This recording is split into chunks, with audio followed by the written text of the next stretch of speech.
there, fellow multicellular being. Did you realize that you are made up of almost 30 trillion cells? Most of these, about 90%, are red blood cells, but you still have about 200 different kinds of cells in your body. You are not a giant blob or single-celled organism. You are made up of many different cells, each with a specialized job or function. Interestingly enough, you also have about the same number of microbial cells in your body as you have of your own cells. Microbes are single-celled organisms. Wait, what? Can you believe that? You are a walking biome for microbes. In fact, we humans rely on these microbes to keep us healthy.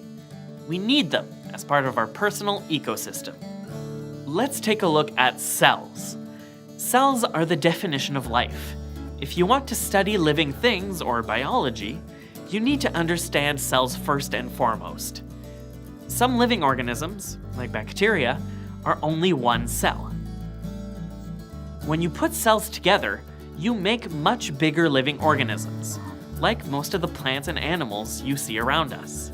However, there are organisms, like the Portuguese man of war, that is sometimes thought to be one multicellular organism, like a jellyfish, but it's actually a colony of single cells called polyps.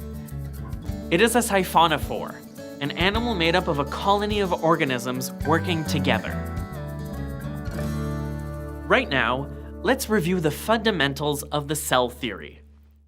The cell is the basic unit of life. All cells come from pre-existing cells. All living things are made up of one or more cells. Since cells are the fundamental unit of life, they need to be able to do everything a multicellular organism can do, but on a much smaller scale. Cells need to process energy, remove wastes, repair themselves, and reproduce. If a cell is a plant, it will produce its own energy, or glucose, through photosynthesis. If the cell is an animal, it will need to consume energy from another source. Cells need a way to remove waste products generated when they use energy. Cells also need the ability to reproduce and produce other cells. Now, at some point, you are probably going to be asked to make a cell model out of food, toys, or everyday objects. Don't do it.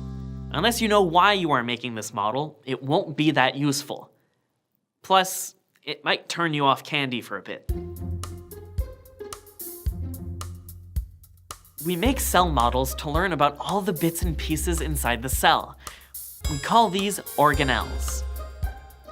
Organelles are small structures inside the cell that perform specialized functions. We also learn about other structures like the cell membrane and cell wall that are not inside the cell, but surround it. The cell's organelles perform similar functions to the large organs in our body. But while organs work on a macroscopic full body level, organelles act on a microscopic cellular level. In multicellular organisms, our kidneys and liver remove toxins, our brain gives our body instructions, and our stomach breaks down food that provides the energy for our cells. Cells have organelles that perform similar functions. Organelles make proteins, give us usable energy from glucose, clean up the inside cell environment, and send out instructions to the cell so it will have a specialized function. Each cell in your body has the same instructions, found inside the nucleus. These instructions are in the form of DNA. Most multicellular organisms result from the union of two gametes. Once these two cells unite, the organism should have a full set of chromosomes, or DNA instructions. These instructions tell the dividing cells what they need to know to reproduce and specialize. In a developing organism, stem cells, or unspecialized cells, become many different types of cells in the adult. This is called cell differentiation, the process where a cell changes from one cell type to another. These specialized cells group together to form tissues and eventually become our organs. Our organs will group together in organ systems, like the digestive system or the nervous system. Plants also have specialized cells, tissues, and organs.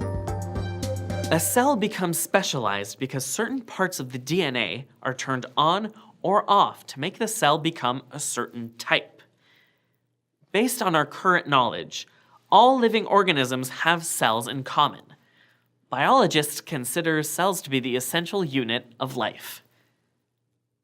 It is important that we treat our cells and our bodies well, so we can continue to learn and maybe find life in other forms.